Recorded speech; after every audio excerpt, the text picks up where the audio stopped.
This is an Urban Genius production. If you just smile.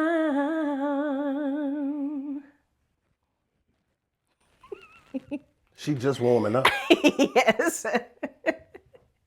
DeAnna, Hey. how are you today? I'm good. How are you? I'm doing well, thank you. Thank you for having us in your beautiful studio. Thank you. DeAnna J vocal DeAnna studio. J, Yes. A beautiful place you have here. Thank you. Thank you, y'all thank you. for coming out. Of Yes, course. I love it here. It's just like I love it because it's my home, and then so I feel comfortable. So then when people come, it's like I feel like I'm welcoming them to my home. Yes. Yeah. Yes. And do you cook for the people too? Not Okay, all right, not all so right, much. all right. You But said that's extra. that's extra. Yeah, you got to pay for that. Good. Well, listen, you got a great place here, and thank you for having us. So you're from Detroit? Yes, I'm from Detroit, born Okay. and raised. Yep, 7 Mile. Nice. Southfield Freeway. Nice. Yeah, You yeah. straight from the hood, Yes. girl. Okay. Yeah. Well, you made it. Yes. Yeah. Yeah. Detroit Public Schools. Okay. And all of the stuff. Okay. Yeah. Nice. And what high school did you go to? I went to Detroit School of Arts. Oh, okay. DSA. All right. Yep. Now I was in the old building though. I'm OG DSA. Listen, But yes. when I was in the old building, the floors were doing this. I was like, this is high school? Yes. But fortunately they moved us into the new building. You got to be in the new I got to experience space. both. Okay, that's I'm nice. a special breed Yes, of you DSA. are. Yes, I mean, I've gone back to the new space multiple times, and it is beautiful. Yeah, it is.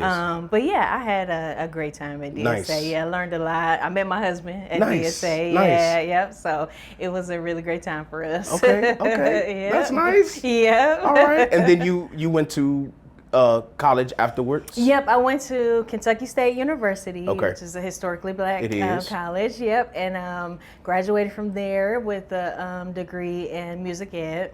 And then after that, I went to Bowling Green State University and Okay. got a master's in music ed. Okay. So when Yeah. you have a degree in music ed and a master's in Yes. in music ed, what is that? Makes you now you're able to be a teacher? Is that what qualifies you to be able to tell me what the qualifications Yeah, are? so basically it qualifies you to be a music teacher in multiple settings. So Okay. you can teach elementary school, middle school, high school, and then once you get your master's, you can teach in college. Okay. But, and that was kind of like, so I got my master's like 20 years ago. So I know, it's okay. Last week you I'm just wise. graduated. I'm wise.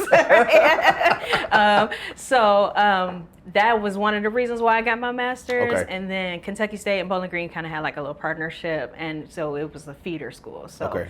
I was able to go there tuition free. So that's why I went there. But back at that time, when you got a master's, that meant you could teach college. But nowadays, I mean, you could still do it with a master's, but you need a PhD for most jobs. Yeah. Interesting. Wow. If you can sing, you can sing. Yeah. If you can read music, you can read music. And if you could teach, you could teach. So whatever. Yeah. It's the system. I'm not gonna talk about Yeah. it. So did you teach at one point? Yes, Okay. yep. So right after I left Bowling Green, I came back to Detroit. Okay. And I taught elementary school at a charter school. And I taught there for 7 years. And at the time, they were kind of building their music program. So they had a few teachers before me, but I think at that time I was the longest one, like the one that stayed the longest. And they wanted to build a choir, so I built up the choir. So I started with about 12 students, and then once I left, it was probably about 150 students. Yeah, through elementary, middle, and high school. Okay. So yeah, that was a big learning experience for me, of course, because I was just fresh out of college. But coming back and teaching in Detroit. Also growing up as someone that did not have music in elementary school, did not have music in middle school.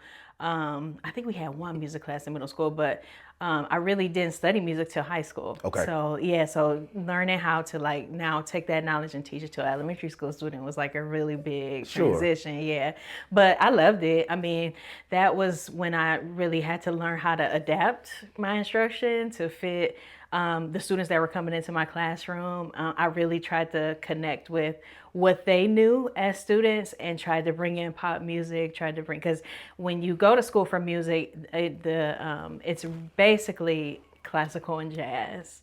So then you get to a little Detroit elementary school, and they don't want to, not at first. Now, but I did eventually, once I was able to connect with them and like listen to them and learn like, what do y'all like? Who do y'all listen to? What do y'all think good music sounds like? That type of stuff. And I would adapt my instruction. So we would still learn all the music fundamentals, but I would just use pop music. Okay. And rap and stuff like that for composing. Sweet. Yeah. So like stuff like that. So, so that was like where, my creativity, like my superpower as a creator really had to kick in, because I really had to take all that collegiate academia, teach it to 3-year-olds. Exactly, right. But then I wanted it to be relevant to them. Like, sure. I wanted them to appreciate it. I didn't want them to feel like I was like just stuffing music, because it's like, it's music, like it's precious to me. So it's like, I don't want anybody to look at it like something that they despise, And so, yeah, I really had to learn how to adapt. Yeah. Tell me, when you were coming up, you said that there wasn't much music in elementary school. Did you always have was that your calling? Did you know as a child, like, I have a really great voice? Tell me about your childhood and the relationship to being a singer. So yes, I always loved to sing.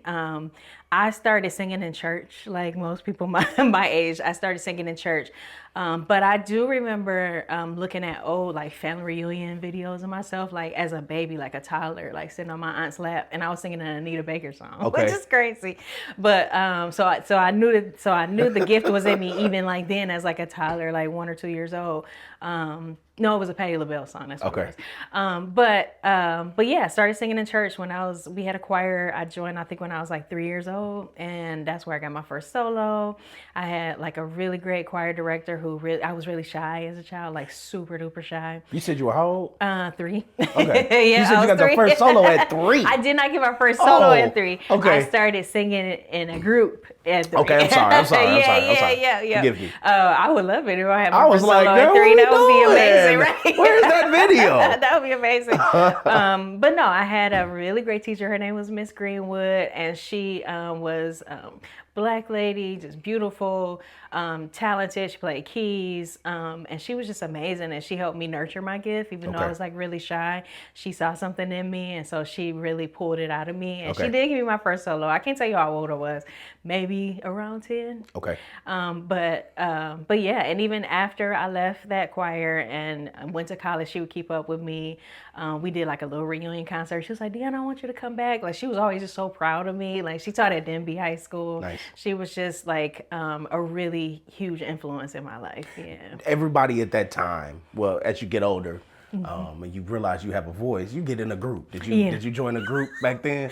Not back then, but I did. I was in the gospel group for a hot minute. Okay. It was me and my friend from high school. Okay. And we had a group called Something Different. Okay. And we were like the Mary Mary, like we thought we was gonna be Mary Mary, but that's my girl, still my like really close friend. Okay. But yeah, that was like around college, like right before I went to grad school is when we were doing our thing. Sound like it's time for a reunion. Right. Come on, friend. She's still my friend Alexis. Hey, girl. Hey, Lexi. But she's still singing. She's amazing. She's an amazing singer. Nice. She's still doing her thing. Okay, cool. So you went to college, and then you came back, and then you were teaching elementary. Where do we go? Where does this story take us next? So I taught elementary. I did that for about 7 years. And then after I left that school, I actually went to another charter school for a year. Now that one was a little tougher because I had gotten so used to my kids at the other school. Like when I had started, my kindergartners, they were like going to high school and stuff like that. So it was like, okay, I wanted to kind of move on. I wanted to make more money, And so I did do another school. I did that for a year, and then I got pregnant with my daughter. And so after I got pregnant with my daughter, I decided I wanted to take a break from teaching because it wasn't what I had thought it would be when I was going to school. Like, I loved my kids. I still keep in touch with some of them, but teaching in public schools as an arts teacher can be a little bit tricky if you are in a school that doesn't really know how to support the arts. And I won't say they didn't support it. I think they just didn't know how to support it. And so it was probably underfunded as well. Underfunded. Also, it was kind of viewed as just like a break for the teachers, you know. And so like you're trying to build like this music program, like, yeah, we're gonna do this and we're gonna do that. But it's like, no, like, you're girl, just I'm exactly. right. There you These go. kids. Yeah, exactly. They just throw them in there and it's like, all right, you know, let's get it together.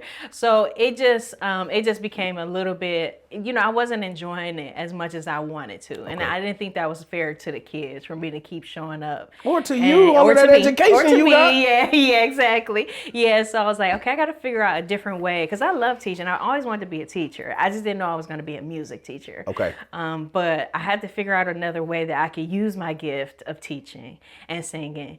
But I wanted to use it in a setting where it was appreciated and I was actually going to be able to, you know, impart knowledge that students were actually going to use, you know, and it wasn't just fun time, you know.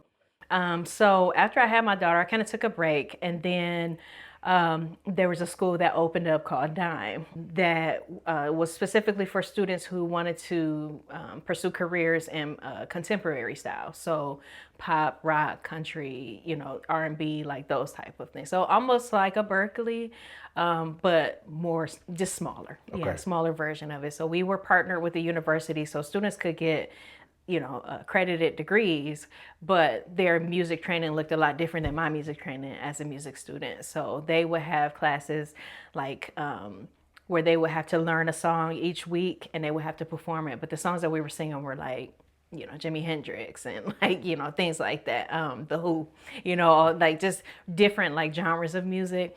And so, but they still had to take theory. They still had to take ensembles. And that's like a whole long story because I taught theory. I taught the ensemble. Our ensemble was called Pop and Soul Ensemble, that was fun. And so I was just really in charge of being like the bridge between the traditional music major track and like now this new, you know, type of, you know, music education, and just making sure that the students were still getting a quality education, but it was more connected to what they wanted to do in life. Okay. So yeah, I was kind of like the liaison between the two schools. Okay. Yeah. So I'm curious, do you have a special study? Meaning, are you specialized in R&B or are you special? I don't know if this is a real thing. I don't know. So if it's a stupid question, let me know. It's not. No, I would say, I mean, growing up in church, like, I mean, and also being a Detroiter, you know, like my background is in gospel and R&B and soul, you know, Motown and all of that type of stuff. Like my dad was a big music head. And so he had the vinyls and all of this stuff. Same with my mom. She's a huge music person, but her thing was gospel. It was gospel, but she also listened to everything else too. She was a big Michael Jackson fan. So that's like where my roots are. But then I went to school, and like I said, I was classically trained because that's, you know, typically the programming that you go through. And so I was like the R&B girl who was trying to sing classical. So how did that work? Did that work for you? Not at first, okay. But because what is singing classical music? The only classical music I know consists of like Beethoven and opera, you know. Okay, opera. Yeah. So opera. So and so it was definitely an adjustment. Now we kind of had like we dibbled and dabbled in it at DSA, but it was high school, you know, so it wasn't like that one-on-one training. It was more like in groups. So even when I auditioned for my for college, I actually sang a song that we sang at DSA, but I just sang the soprano part because I didn't have like any solo literature like that I could use at the time. And so, yeah, so coming from like those roots and then going into a classical program, like luckily I went to a historically Black college and university. So all my teachers were Black, and, you know, my voice teacher was a Black woman, and she was very, very patient with me. Her name is Dr. Vernell Bennett. I actually just reconnected with her very recently when I went to Memphis. But she was so patient with me, and she really was able to bring out my strengths. And so like being someone who sang gospel and did all that thing, I was really good at like doing runs and stuff.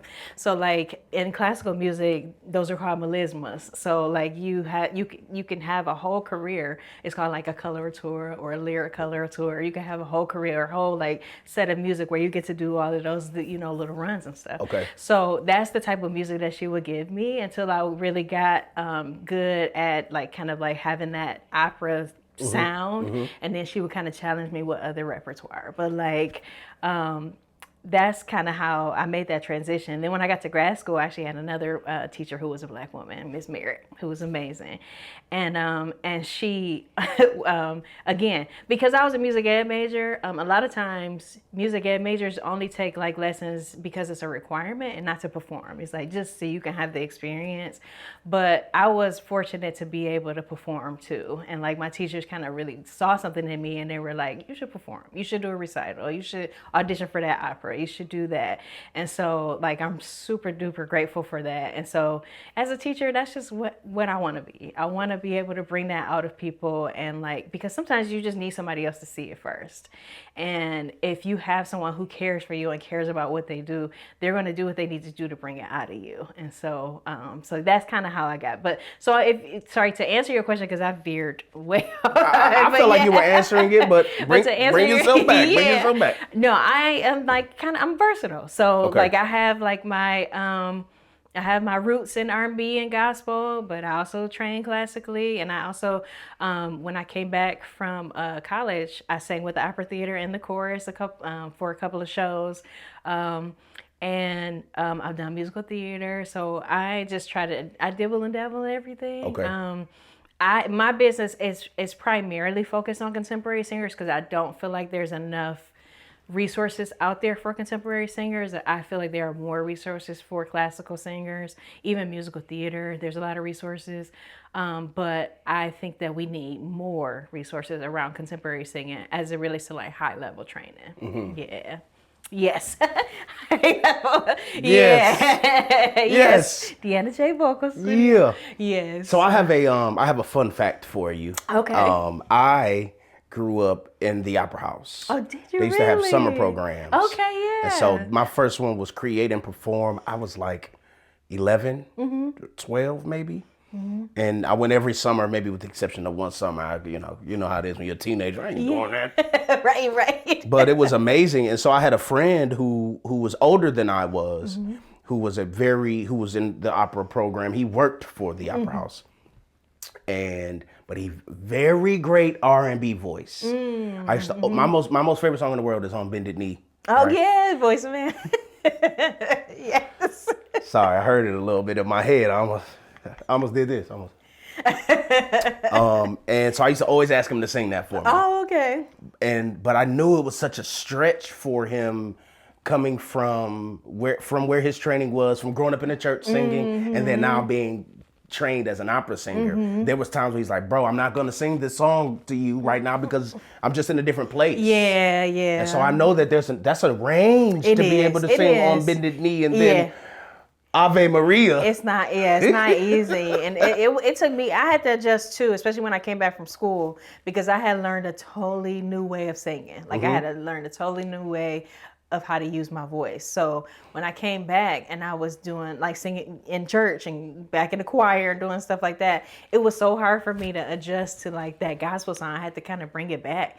And it was kind of like a journey for me to figure out, how do I take my classical training and how do I use like what I've learned in terms of like sustainable sounds and breathing technique and all of that type of stuff, not blowing my voice out and stuff. How do I take that and adapt it to, what I used to do, And so that took me a minute. It took me a minute to figure that out. Is it like riding a bike?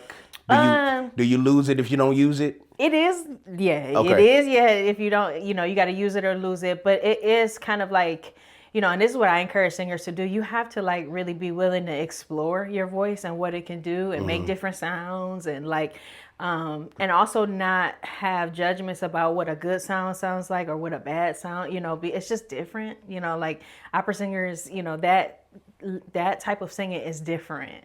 Contemporary singing is different, but there are ways to do both healthily. It's not like one is more healthy than the other. Right.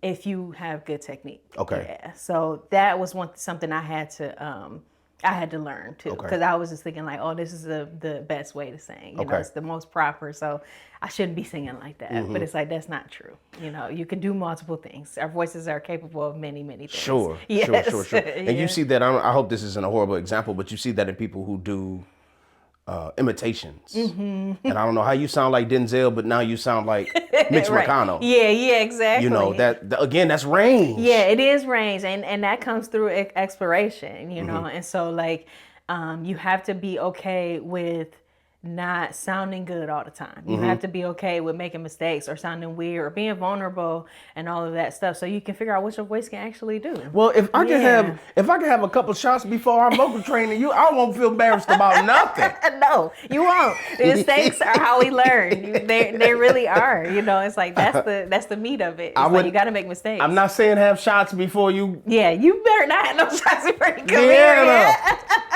play that again. I'd be like, okay, come back. Travis, come get your boy. Right, exactly. Come back a little later when you a little settled. But yeah, but yeah, you gotta explore For sure. So let's get in, because I'm trying to hurry up and get to here, but I want everybody to know about you. So in your professional life, your professional career, you said you've done some things with the Opera House, and so where's our progression now? Yeah, so like I actually did a summer program at the Opera House. Okay. That's how I was. So right after school, right after I graduated with my master's, they had a Watch like we a know young each other. artist. Watch you know younger Remington. Please finish telling me the story. That would be hilarious. They had like a young artist program that I applied for, and I got in, and so it very similar. Like we learned repertoire. We had to sing. We got the chance to sing on the opera stage and all of that stuff. It was a really great program, but through that program, I was able to meet some of the staff there, and Did you meet Betty? I did meet Betty Lane. Yeah, that's my girl. I did She said, meet "I'm Betty marvelously wonderful, darling." She was I still one of say our that to this teachers. day. Yes, she's amazing. Karen DiChiara. Yep, I met her. Yep, David. Yep, David, yep, for sure. Suzanne Yep, acting. yep. So I met all of them. Oh, no, girl, you crying. I'm sorry. Yeah, so that one, and what the funny thing is, I actually auditioned for the Detroit Opera Chorus before I did the program. And I didn't hear anything. So then I did the program, and Suzanne was like, "Didn't you audition for me?" And I was like, "Yeah, I did." And I did like a master class with her, and she helped me. And then shortly after that, I got my first contract with the Opera Theater. Yeah, Nice. and I was like, but had I not gone through that program, I probably just would have been like another name on the list. But which is the importance of networking. Not about what you know. Yes. It's not about who you know. Right. It's about who knows you. Yes, and being a great person. That too. Yes. So yeah, and that's how I got into the opera chorus, and that was an amazing experience. I got to travel with them. I met Denise Graves. I mean, it was just like an amazing experience. Yeah. That's crazy. Yeah. Once this is over, we're gonna talk about everybody that we mutually know. Okay. Yeah. Like, let me tell you about this one summer. Right. Yeah, no, it was great. And like I think I did like 9 shows with them, kind of off and on. Okay. But yeah, it was just a great experience. So like all of my on stage, like preparation, being backstage and seeing like that whole thing, all of that stuff, professionalism, learning your music, make sure you know, because I was getting paid. So it was a professional experience, and I met a lot of great people who I still keep in contact. It's been a while since I've done a show with them, but yeah, that was a great experience. So I learned a lot. Nice. Yeah. Now tell me where you are now. So right now I work at the Motown Museum. Okay. I am an education program manager. So I manage the education programs that we do. We have programming for middle school and high school. We do summer camps. So I'm in charge of planning those, curating it, hiring the staff, making sure the students have a really great experience. And then my other kind of role there I was the resident vocal coach. So, and that we've kind of like, I've kind of backed off of that a little bit just because the camps are taking up most of my time. But yeah, I've gotten a chance to work with the Amplify contestants for 2 years. I worked with Tristan Fisher, who is my supervisor. I worked with him on the Motown review that we do and the shows and all of that type of stuff. So I was able to coach the singers for that process. So I'm able to use all of my gifts, like the gift of vocal coaching, the gift of teaching, the gift of planning. Because what I do, and like I love creating from all aspects. So that's curriculum, that's worksheets and experiences. Like I love all of that stuff. So I get to do all of that at Motown. And so what's really great about working there is because Motown has just such a legacy that I've always admired from a child. So it wasn't like I got to Motown and I just finally started appreciating like this is has No, you been were singing me. Anita Baker at 3. I was, exactly. And your mama's favorite was Michael Jackson. Yeah, exactly. I don't know if Anita was on Motown. I'm not saying that. My no, point he is, was. Yeah, okay. Jackson 5. No, Anita. Anita. Oh, no, not Anita. Not But still, Anita. though, Yeah. she had that S. Yeah, but I'm an old school. Like I'm an old soul when it comes to music. So being able to work in Motown was just like a I could dream. imagine. It was I a could dream. imagine. Yeah, and like going to Studio A and being on the same grounds where all of these legends were, and like also being able to inspire the next generation of artists is an amazing experience. You like, say it's amazing being a legend amongst legends, huh? Okay, now you said that. Yeah. But yeah, I mean, it's so inspiring. It really is. Like, and I love my team. Like the team that I work with, we have been able to do some really great things. And so working there has been like it's been a treat. Nice. Yeah, Well, yeah. congratulations on that. Thank you. I could imagine going to work every day. Oh, I know what it's like to go to work every day doing what you love. Yeah, exactly. But with so much history that you have, I'm sure it's fulfilling. Now. It is fulfilling. So like now my job is to kind of like share that with the next generation because we definitely like if we have students who are from Detroit, especially who are into music, they have to know about Motown. Like we cannot have another generation who doesn't know about Motown and what they did and what Berry Gordy did and like what was accomplished, in those years when it was here in Detroit. So my job is to make sure I'm continuing to share that legacy and make sure I can, keep it relevant to them because this is like my parents' generation. So, and I have kids who go to the camp, so it's like 3-4 generations away. So keeping Motown really relevant and forward, and like making sure that they know that the things that they're trying to do have been done, and this is how they did it then, and this is how you can do it. Beautiful. So yeah, that's fire. yeah. Yeah, you go, girl. You go, girl. Thank you. That's what's up. Nice. Yeah.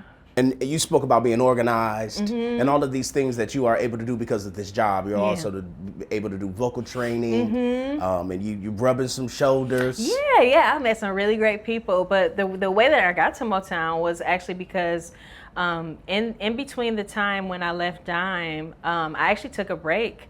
And I started my business. I started DeAnna J Vocal Studio because, like I said, I wanted to address the gap that I thought, that I was seeing. I shouldn't say that I thought I was seeing, that I was actually seeing, and just resources available for contemporary singers. And I really wanted to do something about that, especially being a teacher and wanting to, incorporate more pop music, more things that the students can relate to, and not being able to find things where I can do that, especially when I taught at Dime, like trying to find like warm-ups that weren't classical warm-ups, or trying to find just materials on how to study songs and all of the things that you have to learn. So like in classical music, like we take classes in like literature, like song literature, and we take classes about the voice and how the voice works and all of that type of stuff. And so, but for contemporary singers, you kind of have to figure it out. You just got to like kind of wade through and kind of figure it out. So I wanted to, create resources around that. So that's when I started my business before I got to Motown. Okay. But I actually was in the process of trying to figure out where I wanted to go with the business because I was doing my one-on-one lessons, but I wanted to do more partnership stuff. So I actually saw Tristan at a family gathering, and I was like, "What you doing over there, Motown?" Like, what? Like, I wanted to know more about what he did there. Okay. And he was like, you should come over and like we should meet and we should talk. And so I was like, yeah. So I kind of like, that was my first time like pitching myself as like a business person. Like I do this, I teach voice, I'm a vocal coach, I got a book, you know, all of this stuff. And that was how I was able to work with the Motown review that we do. And I worked with the singer. So I was kind of there as like a contract worker, and then it turned into a full-time job. That's how they get you. That's how they get you. Right. But that networking, because I knew Tristan from high school. Okay. He went to DSA. And so when I saw him, I was like, oh, I got to shoot my shot. I got to shoot my shot. Yeah. So I shot my shot and it worked, you know. So yeah, I was really excited to come to Motown. So what happened first? The company or the book? The company was first. Okay. So how did you? What happened? Well, you said that there was a need. Yes, I felt like there was a need, and so I was like, you know what? And I had been teaching voice kind of on the side, even when I was teaching, like in elementary school. I still have voice students who would come to my house. Okay. And so I really I had the great awakening during the pandemic, like everybody else, and so I was like, you know what? I really want to go all in on this vocal coaching business because I feel like I could really help people. And so I established a company, and I knew that I wanted to write the book. It's been an idea of mine since I taught elementary school, because I'm like, I want something where we can sing more R&B and pop, but still learn like musical concepts. Like I've always wanted to do that. And so I was like, I'm gonna go all in on this book, and I'm gonna, you know, go all in on my business. Okay. And so that's kind of where that idea came from. Yeah, and that's how I started the company. Sweet. So yeah, and then a year later, I published a book. Okay. So this was in 2023. Okay. And did the whole book release thing. And yes, it's called I'm Just Warming Up. Pop vocal warm-ups and practice tips for contemporary singers. Okay. So yeah, this is like my baby. This is my pandemic baby. Okay. And here I'll just kind of like go through it a little bit, but like I have like 20 plus warm-ups, but I also have like stuff about like the singing anatomy. Oh, nice. I have tips for taking care of your voice. So I wanted this to be like, you know, if you are like a beginner singer and you just want to get started, you don't know how to get started, and maybe you don't have like time to take lessons, or maybe you don't have the means to take lessons right now. So I wanted to put all of that information so you could at least get started. Okay. And so yeah, that's what's in it. That's dope. Yeah, so it's kind of like, and again, since I'm a teacher, you know, I like methods, I like organization. So like in the back of it is a practice journal. Sorry, I took it from you. No, it's okay. No, you did it because you was trying to show the product. That's what you got to do. So there's a practice journal. So I mean, I'm just really big on reflection, because like sometimes when you sing it could be really like lonesome. So and it's hard to see your progress when it's just you. So sometimes writing stuff down, like I really loved how I did this today. I really want to work on this today. It'll help you like through your journey as you start growing as a singer. So this sound like musical therapy a little bit. You know what? It is kind of. It is. I mean, like, because, you know, singing, it comes from the inside out. Sure. You know, the thing that you hear, like the audience hears, is like that's the last step, you know, but everything that happens before that is inner work. So you do have to be able to do that, you know, that deep work in order to be the best person you want to be. Nice. Yeah. Mm-hmm. Well, for somebody who wants to learn. Yes. Please tell them how they can get in touch with you. Yes, you can contact me on Instagram at DeAnna J Music, or Facebook, DeAnna J Vocal Studio. You can also email me at deannajmusic@gmail.com. Great. Yeah. And where can they get the book? The book is available on Amazon, or if you decide to take a lesson with me, I have them here right behind me. You can get them direct, or you can get it on Amazon. Right? Yeah. I'll sign it for you and all the stuff. That's an extra 20 on it if she autographs it. Yes. No, it's not. It's not. Oh, my cut. That's free of charge. But yes, yeah. So and it's doing pretty well. Like Good. I mean, the really cool thing about putting yourself out there is like you open yourself up to a world of people that you probably never would have been able to meet. And so my book has people in like Germany have read my book, Australia. Like I've gotten like reviews from all over the world, which is really cool. And I never would have been able to meet these people had I not put something out there. There you go. Yeah, it's been really cool. There you go. All right. Yes. I know you when we had our pre-call, you talked about people being intimidated. Yeah. So I want you to say something to the people, let them know they don't have to be intimidated. No. You world class. That and But you for the people. yes, I am for the people. Like, I know what it feels like to be really vulnerable about your voice. And like I said, I grew up, I was very, very, very shy. Like, you ask anybody, especially people I went to church with, they'd be like, DeAnna, we didn't even know you could talk. Because I was like that quiet, like behind my mother, you know, like the whole thing. Yeah. But music was the way that I found my voice. It really was. And so I know what it feels like to be on stage and be like super nervous, or to, you know, be so nervous to the point where your voice is not doing what you want it to do. And it's like, I've had to figure out ways to overcome that. And so that is the singer that I can most identify with. Not that I can't identify with, you know, the Bo. I love those singers too, of course. But I can identify with someone who's super talented but just don't know how to get out of their own head. And so so don't be afraid to, you know, seek help if you need help, because I mean, and I wish I had a teacher like that when I was younger. Luckily, I had great voice teachers when I got to college. That was my first time kind of doing one-on-one lessons. But if I had someone to, you know, bring that out of me pre-college, you know, I can't even imagine how far I would have gone. Understood. So that's the kind of teacher that I want to be. So definitely don't be intimidated.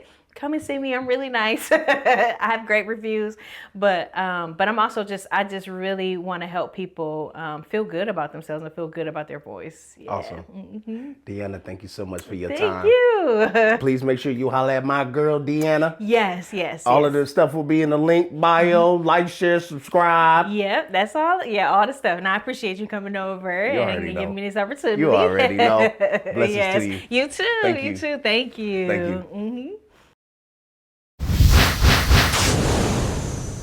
This is an Urban Genius production.